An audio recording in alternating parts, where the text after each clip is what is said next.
Bonjour et bienvenue à la minute de formation offerte par Actualisation. Cette semaine, nous allons voir la gestion à distance. L'objectif est de se familiariser avec ce type de gestion de plus en plus présent au sein des organisations. La gestion à distance, c'est gérer des employés qu'on ne voit pratiquement plus ou seulement à l'occasion et avec lesquels on communique en des lieux ou à des moments différents.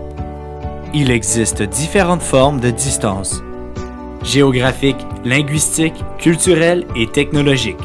Voici quelques défis de la gestion à distance. La gestion de conflits à distance n'est certainement pas quelque chose de facile.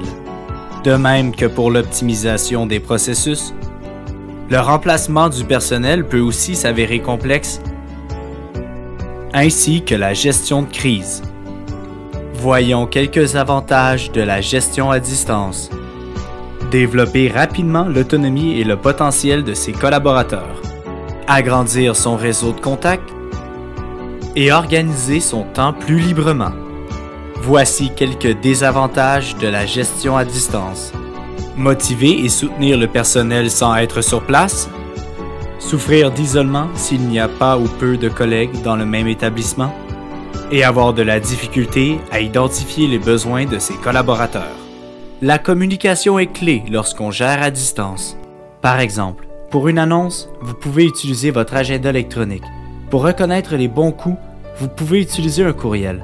Pour sonder et consulter, vous pouvez utiliser le téléphone.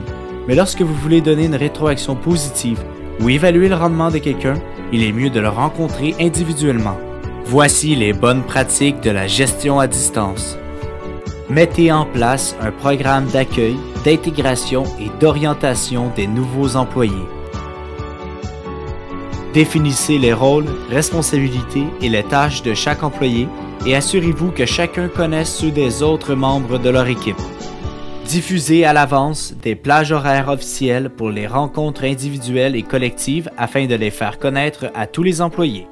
Et réalisez une rencontre individuelle pour la démarche d'appréciation de la contribution et du rendement au minimum une fois par année.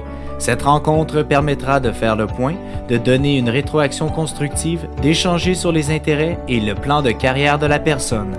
C'est ainsi que se termine la minute de formation de cette semaine.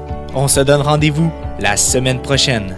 Rejoignez-nous sur notre site internet au www.actualisation.com ou contactez-nous au 514-284-2622. Actualisation, formation et conseils depuis 1970.